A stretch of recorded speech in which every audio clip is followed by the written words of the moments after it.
Hoi. All right, let's go over your natural knee extensions. So I will have programmed you natural knee extensions for one of two reasons. Either I'm trying to strengthen your quads and I'm using this as a leg extension substitute, something that can isolate that quad without going into a squat or anything like that. Or I've programmed these in order to improve calf flexibility and mobility.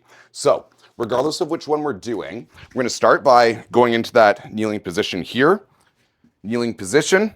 Knees are a little bit wider than hip width. That way we have space to sink those hips back in.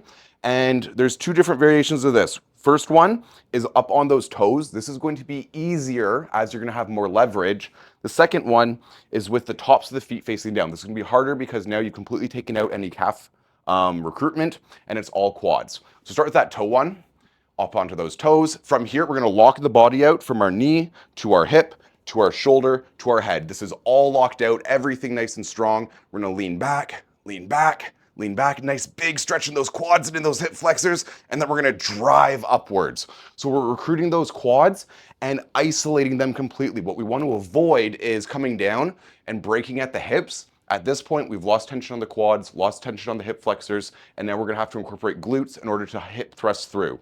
And if we wanted to do hip thrusters, we do hip thrusters. So locking that body out, coming down. Now, big thing about this is if you have really tight calves, you're gonna feel a nice big stretch along here as you feel that stretch in the quad. So if I've programmed this for you from a mobility standpoint, that means we really wanna focus on coming down, nice big stretch, nice big stretch, nice big stretch, keep those feet up. And then even if you need to break at the hips to get back up, that's totally fine because it's not a strength exercise at this point. It's a mobility exercise.